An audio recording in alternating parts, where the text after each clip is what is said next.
Hi, good morning, everybody. Welcome to Chesapeake Capacity Builders. My name is Francesca King. I'm with Anne Arundel Watershed Stewards Academy, and I'm a planner for the Chesapeake Watershed Forum. Just a couple of housekeeping notes before we get started. Drew, if you want to hit that next slide. So this session is being recorded and it will be made available at a later date. All of you should be muted, so please just take a second to double check that at the moment. You can use the chat box or the Q&A features on Whova if you have questions throughout the session. And if you have any technical difficulties, please send a message in the chat box to either me or Lauren Souder, who's with the Alliance, and we'll do our very best to help you out. We encourage you to rename yourselves with your preferred name, pronouns, and organization. If you'd like to do that, you just hover on the three dots on your little box, click that drop-down menu and select rename. And then finally, the rest of the forum schedule can be found on Whova. So I'll put that link here now. And with that, I will hand it over to Steve Robbie and Drew Robinson, who will get us started. All right. Thanks so much, Francesca. So yes, Steve Robbie, president of OpinionWorks, and myself, Drew Robinson, Senior Communications Manager at Choose Clean Water Coalition. So happy for you to be with us this morning, and glad we actually have a small group because I think we'll have a lot of great opportunity for some great conversation. So, but before we dive into the content and our whole presentation, would love just to get a sense of who's here. So just quick disclaimer, Lauren's going to launch a poll. And for those who went through Whova, I think it likely won't work, but if you're in Zoom, it will. And if you went through Whova, that's okay. Feel free to answer these questions in the chat. And we want to just mention a particular emphasis on the size of your organization, given that has a big impact on some of the capacity questions that we're going to be talking about this morning. So with that, Lauren, would you mind opening the poll?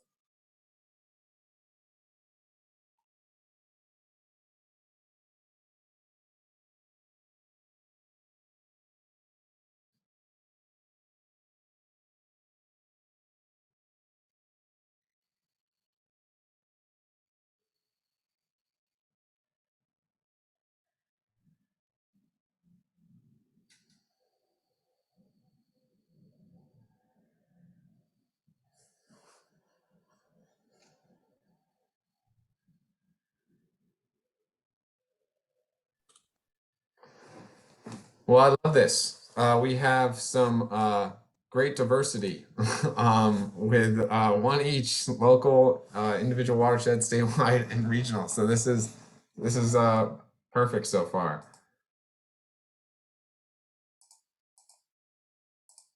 All right, can we go to the next poll question?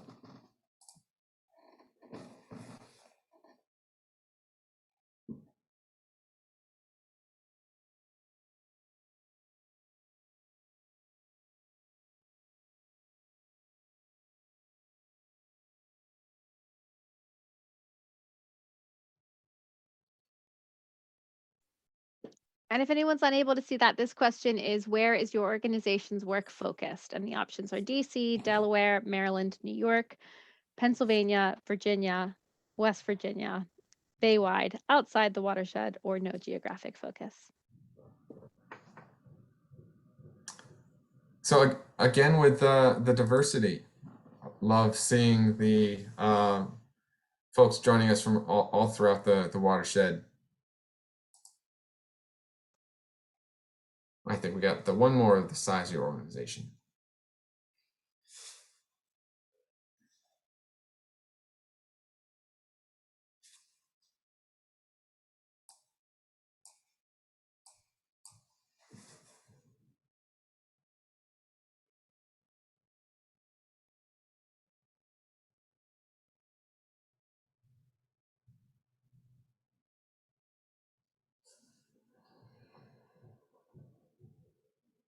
All right, this is great. Again, we've got, what a theme we've had so far. These three poll questions of the diversity of folks working throughout the watershed, different size of your organization. and where you're actually working. So great. We're gonna with that, I think that'll really be helpful in knowing where we're coming from when answering a lot of these questions regarding the organization's capacity. So want to give you a quick roadmap of what we're going to be talking about this morning. So talk a little bit more about this project, this Chesapeake Capacity Builders project, and then this survey that you're going to hear us mention a bunch of times, and you're going to see it in bright yellow, and we're going to probably mention it to the point where you're a little bit annoyed with us, but please bear with us because it's really important. You're going to be seeing a lot of the interesting and relevant results of the survey and how we're planning to use it in the future. And then we're going to be looking at some of those high level findings and then where you look for capacity. So we do have a good deal of engagement in this presentation this morning, and including when we have our Jamboard discussion, but also really excited to share a little bit more about what we have in the works for this project. So I'll give you a quick background. This project is a collaboration between the Choose Clean Water Coalition, the Alliance Chesapeake Bay. We are both organizational and technical capacity builders in the Bay community. The Alliance is more on the technical side of things, getting trees in the ground, looking at MS4 permits, and the coalition is more on the policy side and getting all organizations across the watershed to speak with one collective voice. And so we're natural partners for this project that is funded by the National Fish and Wildlife Foundation.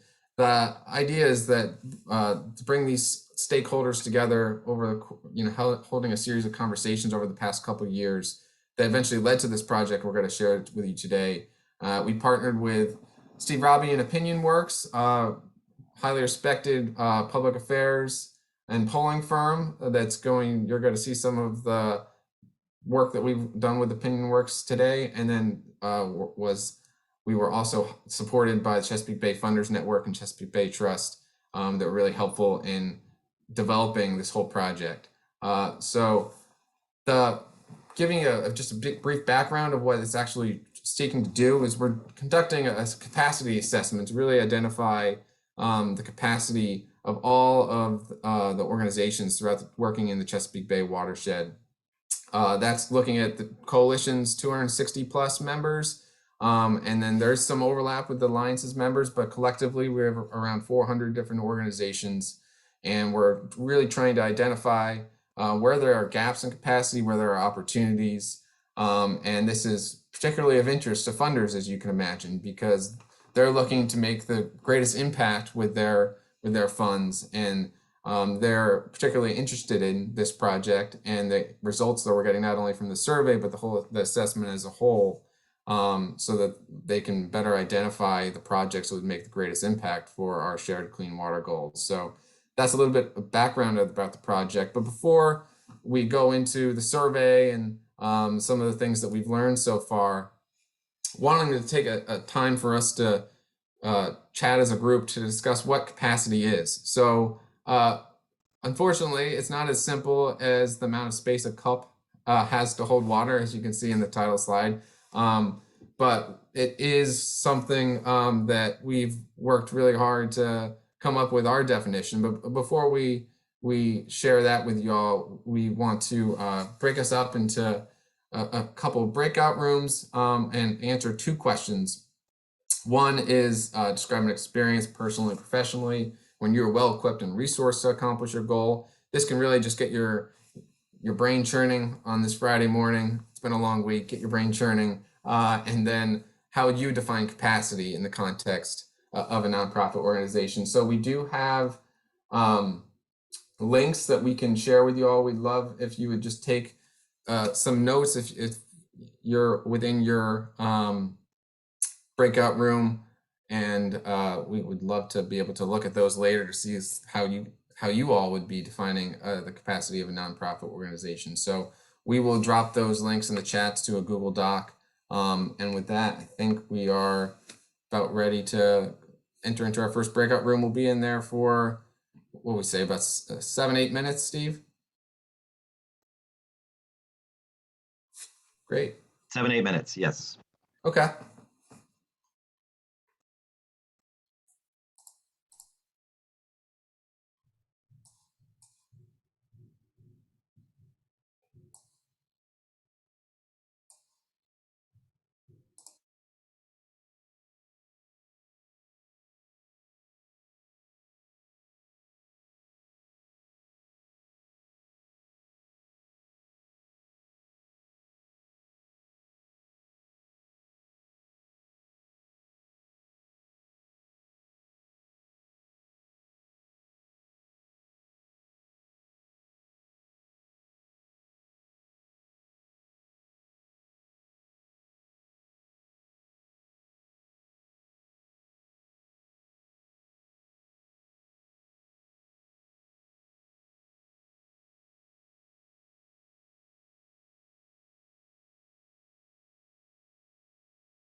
Katie was in the middle of a beautiful thought when we just, it's like, what's that movie where the squirrel's always chasing the acorn, the kid's movie, and he gets sucked back out of heaven?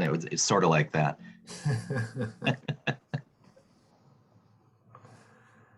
All right. Well, I hope those, it sounds like certainly Ice Age, yeah. our group, there you go. Our group had a great conversation. Sounds like the other one did as well. But let's give you a little sneak peek at how we are defining capacity for a nonprofit organization. So we're taking a pretty broad look here. The ability of an organization to fulfill its mission, and what does that look like on the ground, having the tools, technical expertise, systems, resources, and relationships to deliver your work most effectively. We did a lot of formative research to identify, really land on this definition, talking with folks from National Fish and Wildlife Foundation, Chesapeake Bay Trust, Chesapeake Bay Funders Network, talking with folks that have spent a lot of time really thinking through what are the needs of nonprofit organizations throughout the Bay watershed, and what can help them, take the next step in reaching their goals. So through all of this research, we landed on this definition, which again is relatively broad, but you might be wondering what this actually looks like, for how organizations get to the point where they're able to improve water quality. And to answer that question, we really hit on a lot of those. To really answer that question, we did, I think it would be helpful to look at our survey. So with that, I'll throw it over to Steve to talk about it. Great. And by the way, I want to recognize some people that are here that are also, Drew just described a little bit of a formative effort that happened over the late summer and into the early fall, where we developed the definition of capacity and what we wanted to know about capacity, driven by those interviews with funders and other people who have thought a lot about these issues. Lauren Souter, who's with us, Kristen Riley, who's here, and I just saw Jenny McGarvey pop in. I don't know if Jenny's still here. So the three of them have also been extremely involved in this effort. So though today is the Drew and Steve podcast, by the way, we're auditioning for our new podcast, the two of us. We think we might do that together, but gotta come up with a name. Yeah, it'll be good though. And so the other three who are joining us, I want to invite you to pop into this conversation if you feel so motivated. And if you're still alive at the end of this forum week that you've just been through organizing all of this. So anyway, we do have a poll question that I would love to pop in right now just to get a sense, because we've got the survey, or right now, as soon as you're ready, Lauren. So here it is. We want to know, there's a survey that's gone out. Some of you have seen it, maybe some of you have not. And so we're interested to know if you've taken the survey yet, have not taken it. It's a very long survey, so that middle choice is I started it, but I didn't finish it. And then yes, I did it is the first choice. So if you're in Whova, you could just, I think, drop that into the chat over there and let us know if you have seen the survey and if you got a chance. And thank you for your honesty. You're the one person who said, yes, I started, but didn't finish. So that's okay. You're much forgiven. It's a very long survey, but we're going to talk about that and how we can maybe remedy that for people that weren't able to finish it out. So, okay, it's good to know that the bulk of our people here today have not yet taken the survey. In fact, there, thanks for sharing. So you can see the result. Is there anything in the Whova chat? Did anybody drop anything there? Nope, nothing there. Okay, so let me tell you a little bit about it then. Wait, how do I get rid of it? Okay, is the survey gone for everybody? Yep. Yes, okay, good. So we launched the survey October 21st. So it has gone out through the Alliance for the Chesapeake Bay and through the Choose Clean Water Coalition to members of the coalition, partners and stakeholders of the Alliance. Jake Riley at NIFWIF has also sent out a notification, and I think it's being propagated elsewhere. Is that right, Drew? I don't know if the Chesapeake Stormwater Network and some others were also going to be, I don't know if we've accomplished that yet. That's on the radar. Yeah, it's also on the Chesapeake Network as well. Chesapeake Network. Yeah, so we have a blog both on the Alliance website and the Coalition. It doesn't have the link in there just because we didn't want it to be out to anybody, but we've certainly emailed it out a bunch, sharing it as much as we can, including right now. Including right now. Yeah. So get on your stick, people. Yeah, so basically, as of last night, we had 81 organizations that had responded, which is great.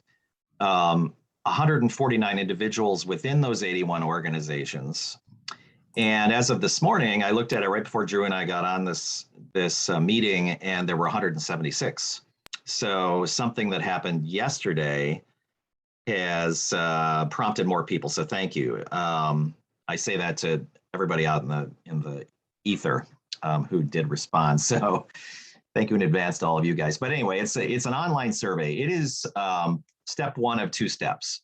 So the survey is occurring now, and I'm going to go through it quickly to give you a sense of its structure and its topics so you kind of know what we're asking about, and give you a few high-level early findings from what we've seen to date, and then preview step two, which is going to be what we're calling roundtables, where we're going to get together people from organizations across the watershed, hopefully grouped sort of in capacity groupings so that organizations that are small are together and maybe medium-sized ones are together and so on, so that their challenges and outlook is maybe somewhat compatible and similar to each other.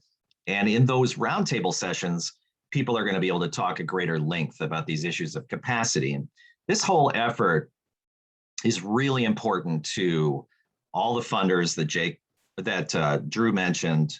Sorry, I called you Jake. So Jake over at Jake's one of the funders, yeah. one of our funders.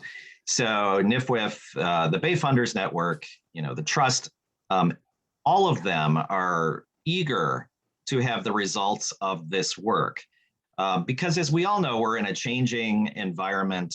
There's COVID, there's the increasing impacts of climate change and all that means for our work. There's a variety of things that are happening. There's the political environment that we're all in, and all of those forces and the economy and all that stuff is forcing all of us to think about new ways to address all of these environmental challenges. And so funders are eager to understand what you're dealing with and what you're needing and what you're succeeding with, and that will help with the next stage of whatever grants and other sorts of funding that they may be able to provide. In my breakout session, We also had a little talk about academia and the capacity help that academia could provide. So it's not just funders. There are others that are at the table here who have the ability to be what is sometimes called capacity builders. They can assist and help everybody get the resources that they need, the technical help that they need, the expertise that they need, the sounding board that they need, the collaboration that we need, and so on.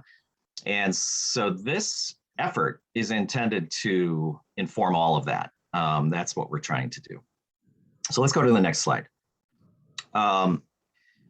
We have, like Drew pointed out with the survey of you guys today, we have a nice cross section within the survey pool. Again, this is as of last night. Things have progressed a little overnight, it appears, but the usual suspects. Maryland has a lot of people in the survey, in Virginia, but there's a lot of people from other states as well, DC, New York, Delaware, et cetera, West Virginia. You can see that we've got a good representation, roughly in proportion to population size of these different jurisdictions relative to their bay footprint.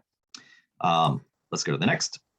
Excuse me. And the same question that we asked all of you, which is organizational size. And so we just wanted to get a sense of who was responding based on these rough, very rough size parameters, small, medium, large. And so it's about a third, more or less. The larger organizations maybe have responded a little bit more than the small, but we have a nice cross section there. And then finally, I wanted to share with you that we are really hoping that within organizations, that this survey will get distributed, not just to, let's say, the lead person, the executive director, or program manager, whoever the top person is in the staff or volunteer structure of the organization, but also that it will go out to, let's say, board members and maybe some key volunteers. And if there's other staff people, those folks, because this issue of capacity is seen differently by people based on where they are within the organization. So if you're a program staff person out there in the field, you may have a different viewpoint than your board member does, who's, coming in for occasional meetings and is raising money and thinking strategically. And so it's important to capture all of those perspectives. So one of the things that we're really hoping that you all will do is, once you complete the survey yourself, you will share the link with all of your colleagues within your organization. And frankly, if you would be willing, within your broader network of people that who are involved with the Bay restoration effort, so that we get a really good wide perspective. We're keeping this whole thing open till December 3rd. So we want to make sure that we get as much as we can. Drew, anything to add about any of that? No, yeah. Another thing that we've wrestled with is how a lot of these questions, almost all of them are by definition subjective, right?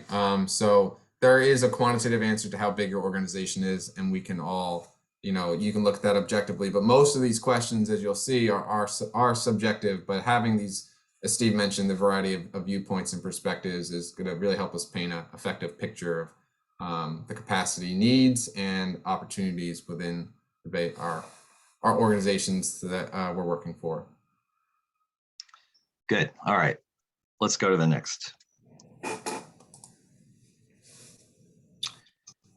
Drew, do you want to introduce this? Sure. So what is top of mind for you in terms of your organization's capacity needs and opportunities? So now that we've kind of laid the foundation of how we're defining capacity, a sneak peek, the next slide, we're going to be giving you some of the early answers we've received from the survey, because this is actually, when you go and take the survey, which I'm going to just assume that everyone's going to do, you're going to answer just some very basic questions about that we've already looked at, such as the size of your organization, where you work, just those basics, to get those out of the way, really know who we're talking to when looking at any survey results. And then we're going to ask this open-ended question of what is top of mind for your needs and opportunities. As Steve mentioned earlier, there are, certainly multiple choice questions within the survey, but there are plenty of open-ended questions as well to really share how you feel and your beliefs and where your organization lies in these areas. And just also want to add a note, I don't know if we've mentioned this yet, we are viewing all of the results of this survey in aggregate. So while we'll be able to see, what types of organizations are responding, we're not tying back to this person from this organization. We're looking at one organization, for example, and saying how they view it, seeing if they have different results. That's not really the purpose. But we want to ask this question of everybody. So if we can drop in the chat this Jamboard link, and we can all take a look at it together. I'm going to throw it on the screen right here. And so for those of you who don't know, you can just double click on any of the post-it notes, delete the underline there, and write whatever answer you'd like, and we'll all see it interactively. So why don't we just take a minute, and Steve and I will comment on some of the answers that are coming in. And as a reminder, our question to you is, what is top of mind for you in terms of your organization's capacity, needs, and opportunities? So just your top of mind, when you think about capacity and you think about your own work, what do you need? What are you kind of thinking about? Or what are the opportunities that you foresee? So just don't think too deeply about this. This is like meant to be. What's on the top of your mind that you're hoping for, aggravated by, or whatever? Yeah, we're going to be talking about money a little bit later. Certainly a good one. Definitely money. Can you hear me? Yes. I'm looking at a thing with a lot of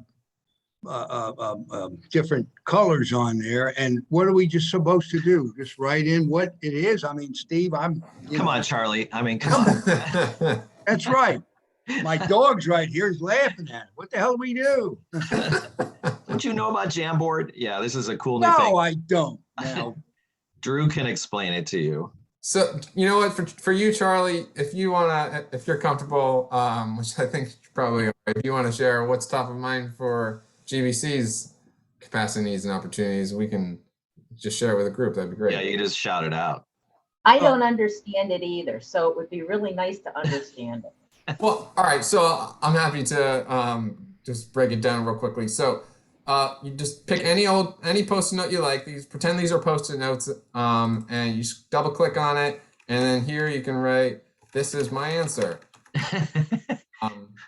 You click save, and then there's your thoughts. It appears in big print too, and you only type a few words. It makes it seem true. more important. So it's important to know you got to click on the Jamboard link that's in the chat. Get started, of course. I can't get it to click on it. It's not clicking. Oh, can you just copy and paste it into your browser, maybe? No, it's not letting me do anything in the chat. So that's why I'm having an issue. Let me see if. Don't worry about the Jamboard. Just tell us out loud, the old-fashioned way. I got it. Nope, I got it. Yep. All right. Just some of it's a little longer. That's all. No. I'm with you. So what are we getting here? We've gotten some great answers so far. Yeah, there's some stuff about money for sure. Mm-hmm. Continuity of volunteers, volunteer stakeholders. Okay, and we might talk about a couple of these comments with you, ask you to expand on them. Authentic equity change. Yeah, defining the change we can make in the world on equity and then doing it. Yep. Okay. Internship program with local HBCUs. Cool. Maintaining BMPs. Yeah.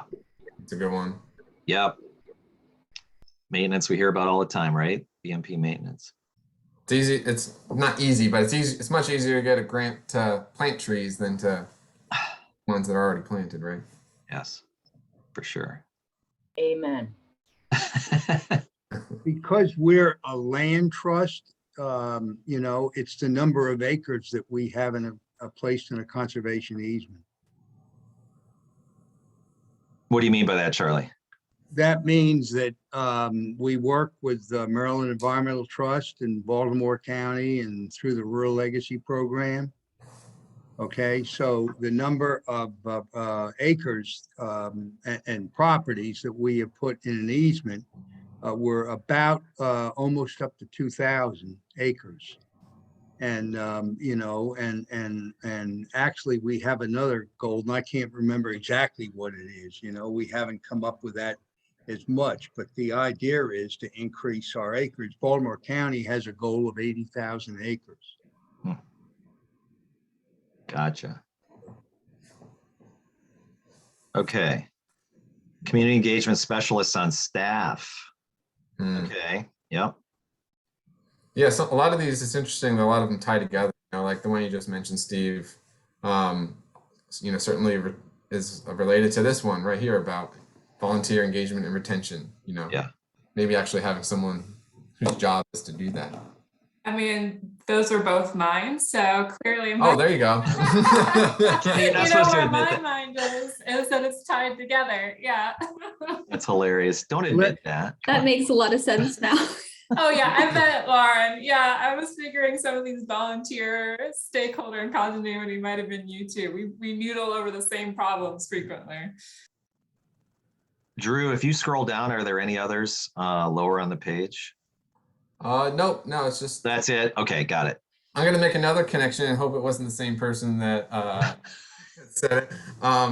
Seeing working with universities, so having the capacity to maybe not even just universities, but any other institutions having those relationships is certainly a capacity element for sure. Mm-hmm.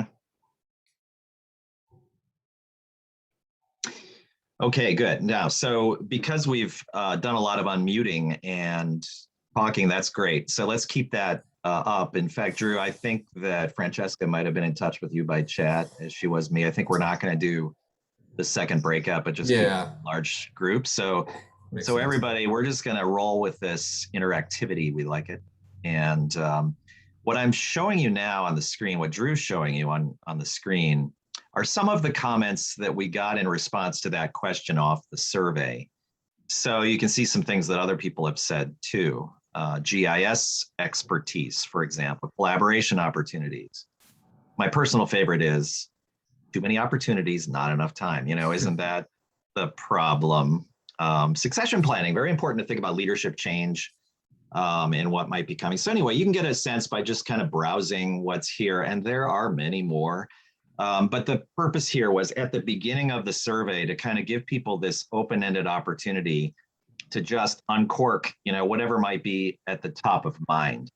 Then, and let's go to the next slide. We're going to go through a very stepwise process through specific topics that you see on the screen on the survey to get people thinking more specifically.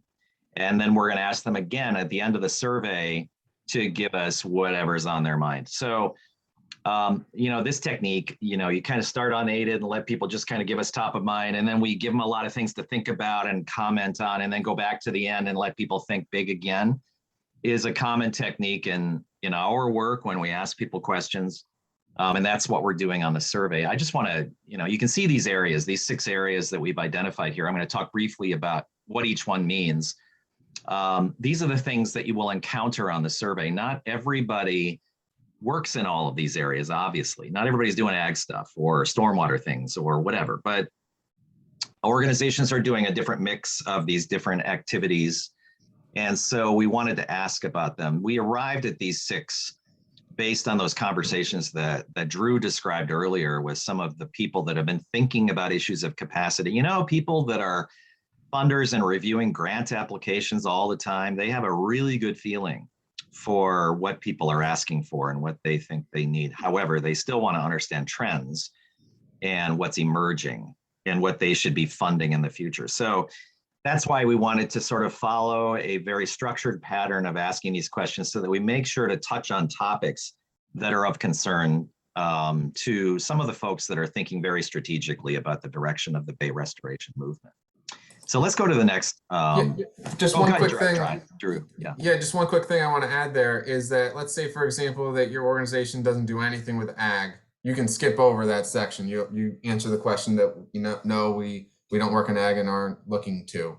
And so just wanted to make that clear so that when we go to this next slide here, you're not going to have to answer all these questions about ag it's not related to your organization. Oh my gosh, manure management, really? Do I have to talk about that? Do I? Yeah, right. So yeah, although there's a couple of them, not ag, not stormwater, not habitat. The three that are on the screen right now are technical areas that some organizations are engaged with and some not. These are the three that you can skip individually if your organization is not engaged here. The other ones that you'll see on the succeeding screens, you can't skip because it is the expectation of the funders and others that you should be working in some way in those areas. So we'll talk about that. So ag, there's a variety of ag practices, and we've grouped some things and left a few things out, but we hope that through all this conversation and thought, through the wonderful months of August and September, we arrived at a good mix of agricultural practices and focuses. And so you can see what those are on the screen. Same with stormwater. These are green infrastructure includes a lot of stuff underneath it. But on the survey, we try to describe in a few words based on how, let's say the Bay program, or let's say UMCs or somebody might describe one of these areas. And so we've adapted explanations, definitions that are out there and common discussion. MS4 compliance is one of those that some people don't even know what an MS4 is. Municipal stormwater, I can't even say it. Huh? SOAR's in there. 4 S's anyway. You all probably know what it is, and I always forget what all the S's are, but it's our permitting system. So compliance with that. So we're trying to delve into each of these and doing it in a way that's not going to make your eyes roll back in your heads as you go through the survey. And then habitat, buffers, shorelines, et cetera. Go ahead. Steve, how many people, are there any soil conservation districts on board for agriculture? Yes, we do have Okay. some of those responding, and hopefully more. And there's other folks doing ag besides soil conservation districts. Many of our nonprofits are very involved with agricultural work. So it just varies. And I'm going to show you that in a second. You'll see in a second how many are engaged with each of these, just to give you a little sense. So let's go to the next slide, Drew. So these two areas are areas that we're not going to let you skip, though you still may not be involved. But constituent engagement, broken down into these 3 specific areas. Advocacy. So the coalition has a lot to say about that. And I'll let Kristen or Drew weigh in on that in a second if they would like, about what we mean by advocacy. And this is an interesting area, because a lot of 501c3 organizations worry about whether they're stepping over some line that they shouldn't step over. But our friends at the coalition have a really solid sense of what you can do and what you should be doing. Drew, do you want to talk about that for a minute? Yeah, that's really what this question's getting. The questions within that section are getting to is, do you have does your organization have an understanding of what it can and can't do? Because there are things as a 501c3 organization that you can't do that are in the political arena, but there are plenty of things that you can do and that are important to be involved in because it can have a major impact on our work.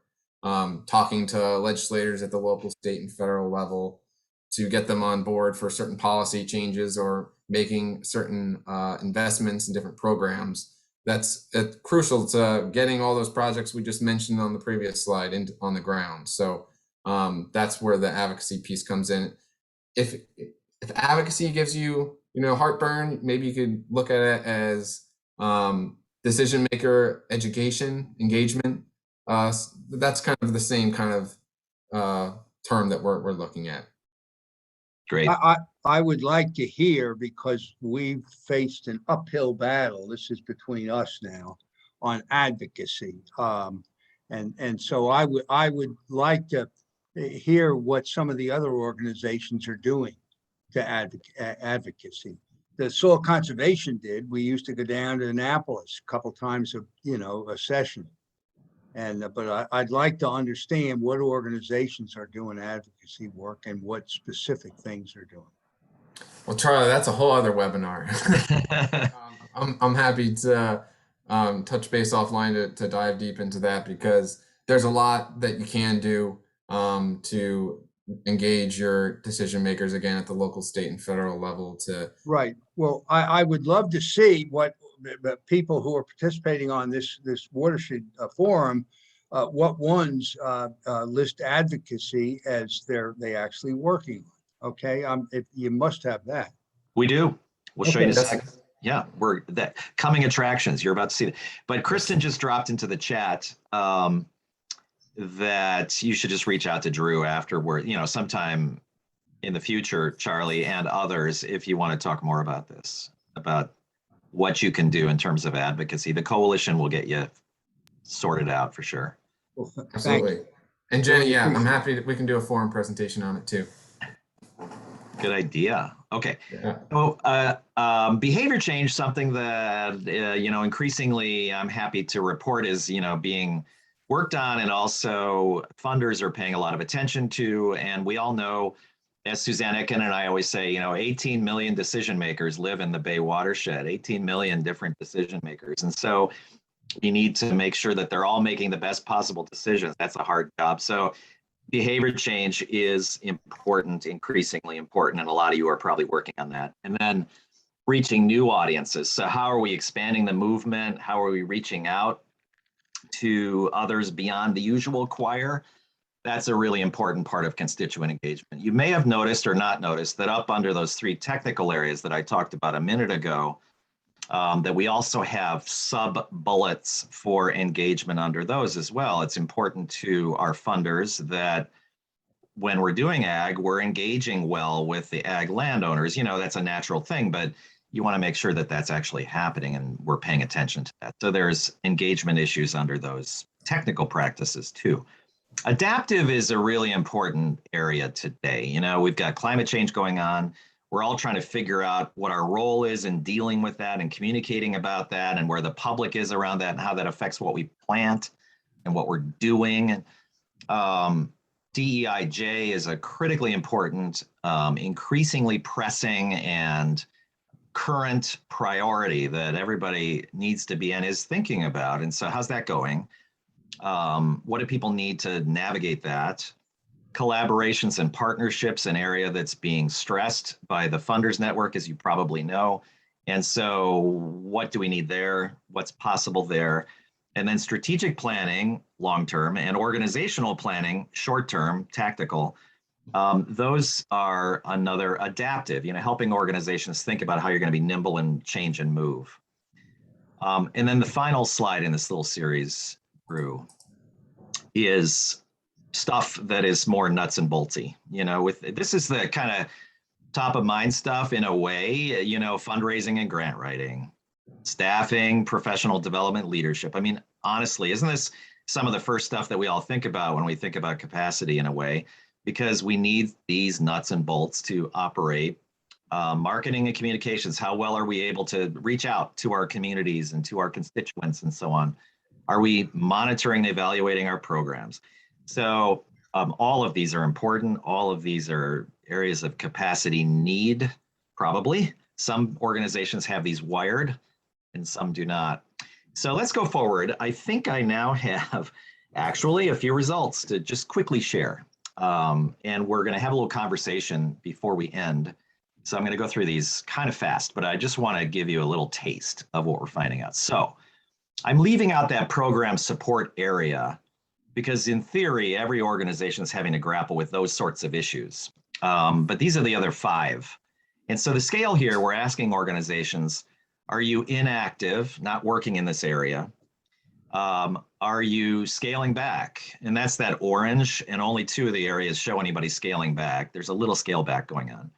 Are you maintaining what you've been doing in the past? That's that sort of very neutrally colored bar in the middle. And then the green on the right is increasing. We want to increase our level of effort and capacity and capability rather in this area. So this is kind of interesting to me. You've got ag where 2/3 of the organizations that are in the survey are involved in some way in ag. There's a tiny little sliver that are scaling back their ag work, but about 2/3 are doing something. And of those, most are wanting to increase their ag focus. stormwater, Suzanne says in the chat, interesting scaling back on stormwater given the recent increase in funding. Yeah, an increase in funding and also increase in rainfall, right? So, yeah, stormwater. So we've got, almost 80% of the organizations that say they're working in a stormwater way. And then habitat, even more. So you can see who's trying to maintain and who's trying to increase their focus in those two areas. Constituent engagement, happily, I think 62% saying they want to increase their focus on constituent engagement, and 72% the leading area, adaptive. I'm really happy to see that a lot of organizations are thinking about the future, trying to figure out how to be nimble, thinking about those adaptive areas that I just outlined for you. So Drew, let's go to the next. We've got one other thing that we do, and this is after people go through the series of questions on, let's say, ag. At the end of the ag section or the stormwater section, they're asked to kind of think overall about their organization's capacity. And we just gave them a low, medium, high bucket, to put themselves in. It's a very broad brush, but across the organizations that have responded so far, the 80 that have responded to the survey so far, this is how it breaks out in terms of low capacity, medium capacity, high capacity across these different areas. It's interesting that we seem to feel best about our capabilities in the area of habitat.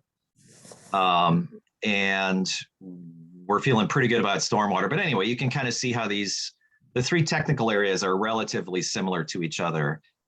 The constituent engagement section, 6 out of 10 say medium capacity, and adaptive, we're feeling okay. But the way I would read this is that there's a lot of room for growth in both of those two areas.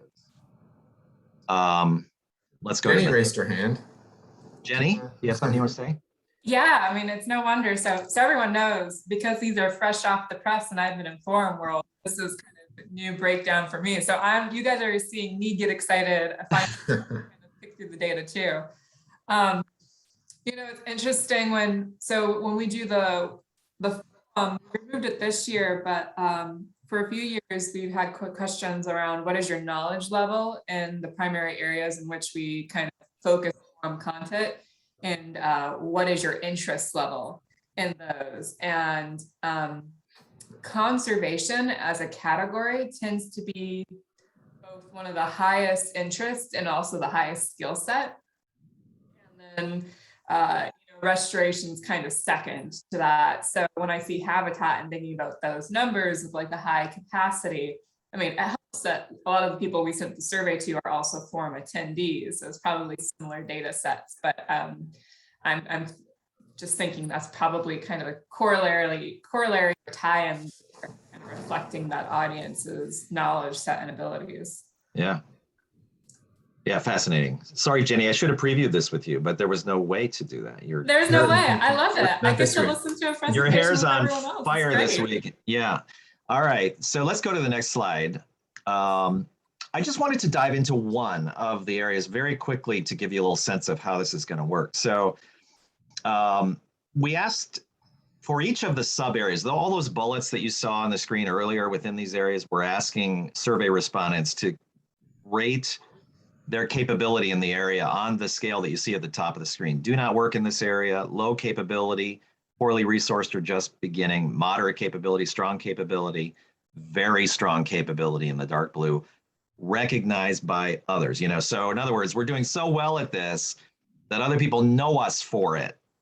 So it's a 5-point scale. And after these questions on the survey, there's an open-end text box so that you can write in stuff. You can explain why you've given the response you have. If you have something you want to say, you can skip those, but you could respond to those. So climate change. So look at DEIJ, a very important priority. It's interesting because you've got almost half of the organizations that have responded that either aren't dealing with DEIJ right now, or low capability, poorly resourced, or just beginning. And then another 35% moderate.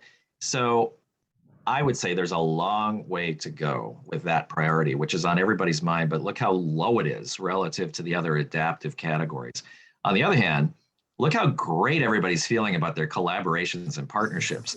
So, 40% of the respondees feel we're very strong and everybody knows we're strong, you know, and so that's interesting. And so that's great. And whether there's a gap between someone's self-image in this area and reality is something we don't know really, but that's definitely an area of interest to funders and others. You all know that collaborations will help you a lot in your work in various ways. And so it's an important area to everybody. So it's really good to see that. And yeah, Suzanne, collaborations being driven by funding investment for sure. So anyway, Drew, let's go to the next slide. So we want to introduce, we're not going to go into a breakout here. We want to do this in the general session. And we thought it would be a really nice way to kind of bring this conversation home a little bit by asking you these two questions. Number one is, where do you go for advice, mentoring, resources, expertise when you have low capacity or when you recognize that your organization has low capacity? And then we'll deal with the second question in a minute, but I want to just open it up and let people weigh in if you're willing to do that, either through the chat box or by unmuting and just talking. Where do you go to get the kind of help and advice and mentoring and resources that you need when you feel like your capacity needs to grow?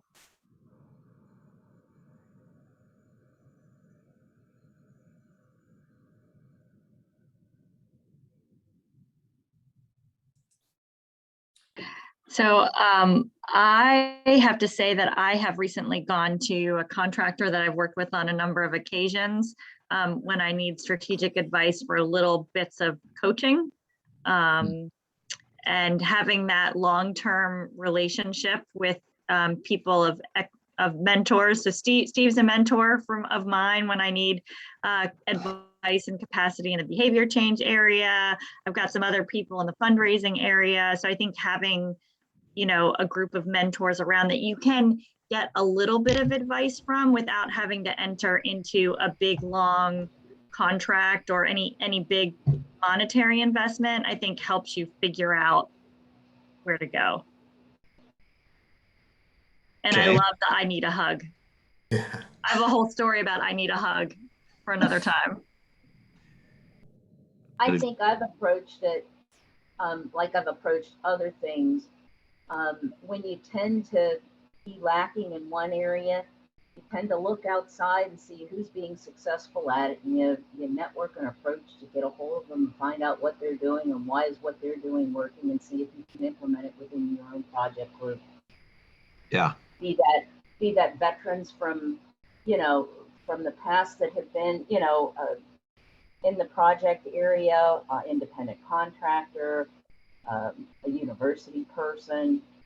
I think those kinds of people are out there. The problem is sometimes it takes a while to find that expertise. And it would be really nice to have more of a place to go where, okay, I'm having an issue with this, or where are the experts in it? Exactly. Yeah, that's develop those resources.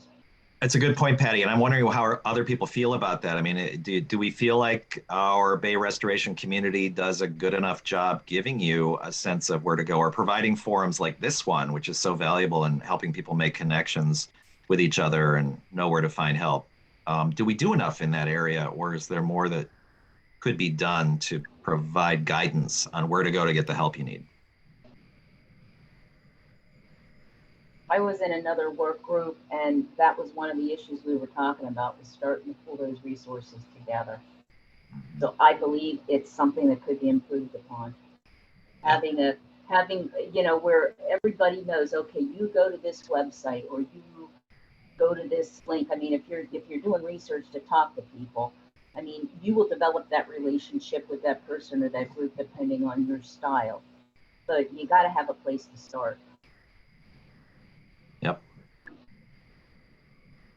Yeah, I mean, I was going to say, I mean, I agree fully with Patty, and I think both, I mean, I think this comes with working at the Alliance, but is also something that's just sort of my interest based on what I do, which is often when I'm running into a problem, my inclination is just to do what Patty does, like get to know, talk to people who know, and then I put them all in a room together and be like, let's just talk about it as a big group. And, fortunately, NIFWF has been able to continuously fund the Alliance to do such things through like our Forum Plus. One of the things that I wanted to do for a while now around capacity, especially after last year when we all went virtual, was having these one-off conversations with conference planners where we were like, we are all these nonprofit, we work for nonprofits, right? We're not event planners by skill or trade. We just do this because it's important. And then being like, well, how did you approach this issue? And, how do you get people to not to like jump off after this point in the session, and wanting to just like, why don't we have a retreat for conference planners, right? For all of these small level conferences that we put on to try to facilitate these conversations to make sure the people who put it on have the skills to make sure it's the most useful experience possible. So I guess kind of to the point, like what I'm saying and suggesting what you're saying, Steve, like that is definitely my inclination, is how do we kind of create learning so that, and finding unique spots that we kind of blindsided or missed with our work today. Yeah. Charlie, you wanted to say something as well, I think. Yeah, we, to increase our capacity, we definitely have gone to Baltimore County, and they've helped us out. They used to in the past have had watershed organizations that kind of identified or provided opportunities to grow. But then the other thing is, and increase our capacity, is to go to community organizations. And one case, an example, is the Miramar Landing did such a good, they're a community in our Clear Creeks, which is the Middle River area. And we have gotten in touch with, not in touch, in connection with the leaders of that group. And that's allowed us to increase the number of rain gardens. And actually it's been one of the few communities that has been Baywise certified by the Master Gardeners. And they did so well, they got the Bubba Award. And so that's what we have done rather successful. Okay. That's great. All right, let's switch over to the other question before we run out of our time, because this one is a great question. So you're in the room with the funder. What do you say you need to accomplish your goal? So you're not responding to an RFP. You're not having to force yourself into some sort of a technical set of criteria that they've pre-designed. And instead, the funder is sitting down with you and saying, all right, just tell me what you need. What do you need? What should we be funding? What do you say? Don't say staffing. So I have to share a little bit of advice that I got this morning from a donor. And it's a longtime donor that was actually trying to get me to do something. And he said this to me. He said, a car salesman will say, what's it going to take to get you into this car at the end of the day, right? And so I think you flip that on, if you're talking to a funder, I think you flip it on its head and you ask the funder, what's it going to take for you to fund our organization, and lay out what your priority is, and then ask them, what would you want to see from our work that would make you want to fund us? And I think when I'm with a funder, I want to listen more than talk. And I think what you say is not as memorable as the conversation. So what you hear from them, I think, is more valuable. Okay. So what the funders are saying to you through this survey effort and this roundtable effort that we're engaged with is they want to know what the organizations see as their gaps. So I'm not going to let you cop out like that. I do think that was a wonderful answer you just gave, honestly. I mean, that's a good bit of advice for anybody approaching funders to do exactly what you just said. However, I'm not going to let you do that here today, because I want to know what's on your minds right? What are the things that what do you think is the direction that funders should be moving in? Or what is the capacity? Should they be funding lots of collaboration? Should they be, should they be creating a technical network? Should they be, what is it that you really, what's the big thing that you want funders to be thinking about? Oh, well, I'll answer that again, Steve. Give me a real answer this time. I actually think, so I'm getting ready. The other thing I've been doing this morning is writing this letter. And it's a letter I had to rewrite because I got it wrong the first time. And it was a letter, it's a letter to people like you, Steve, and other people, sort of planting a flag about our equity work, and really making the case for why should WSA be doing equity work. And this other donor I also talked to about the same issue, which is that I think that funders and donors and constituents don't often see the link between equity work and environmental work enough to consider it essential to getting the job done. And so I would just urge funders to invest in a big way in equity work, because I don't think we can get what we need to get accomplished without that. Okay, excellent. Jenny. When you're talking equity work, what do you mean? How much time do we have left? That's a good point.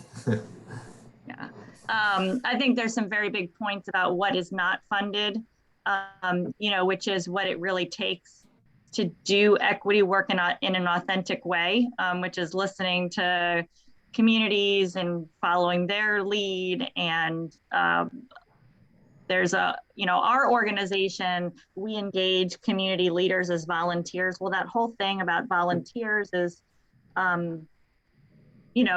excludes people from some of the work that we do. So there's a whole long answer to that. But I think the point is that there needs to be a big investment and not just a side investment In reaching or listening to underserved audiences. That's kind of the bottom line, right? Suzanne, is that what when you say equity? I think it's big. I don't think you can say it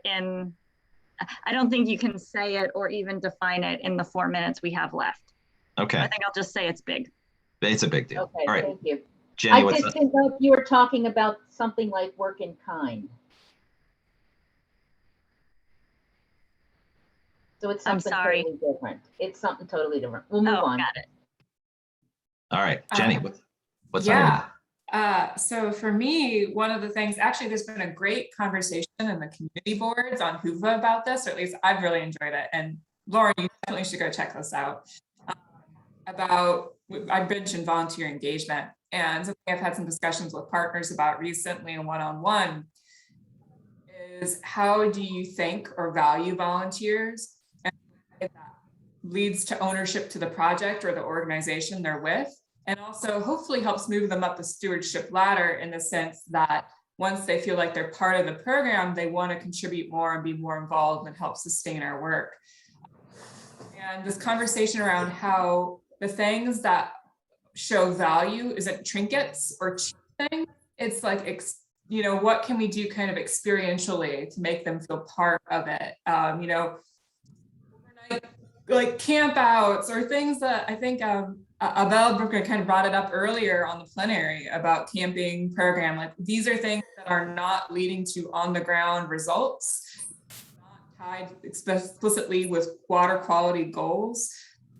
So they're hard to justify funding the time and energy that goes into something that's just sort of about building that sense of belonging.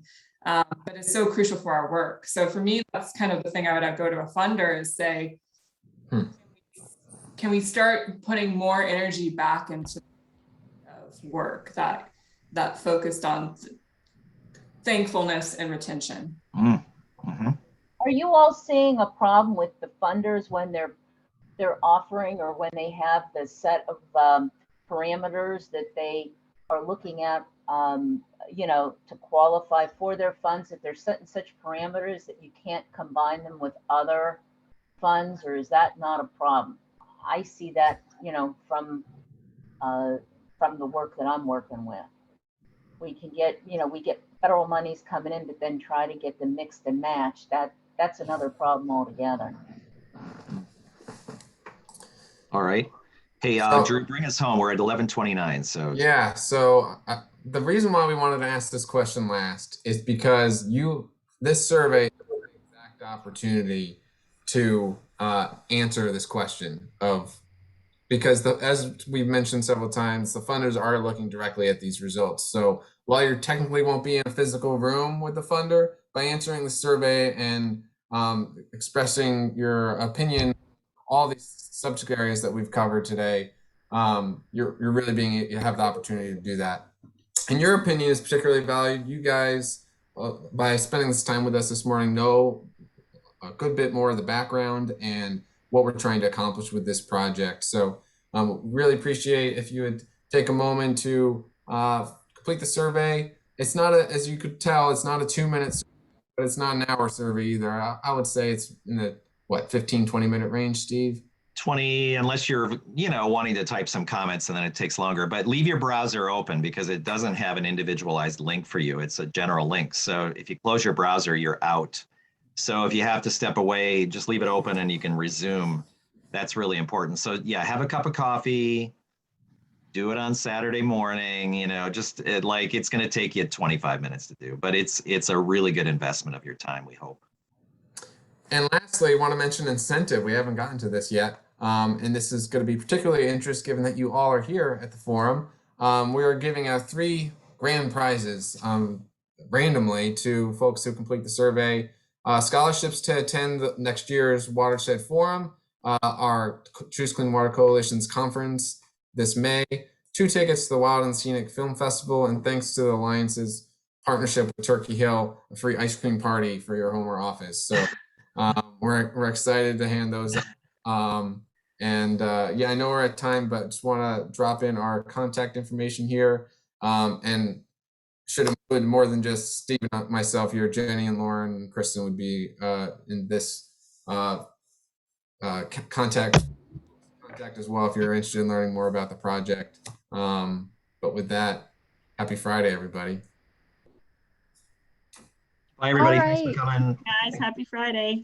Thank you so much, everybody, for joining. I'm putting the link for the Whova in the chat, so don't forget to review the session. Thank you so much, Steve and Drew. This is really exciting stuff, and I can't wait to see the results of the survey. This is the last day of the forum, so make sure you go to Whova and check out the rest of the schedule for the day. And finally, use your hashtags on social media to hashtag Chess Forum and hashtag Chess Collective to share your outdoor experiences. Thanks so much, everybody. Have a great rest of your day. Bye. Everybody.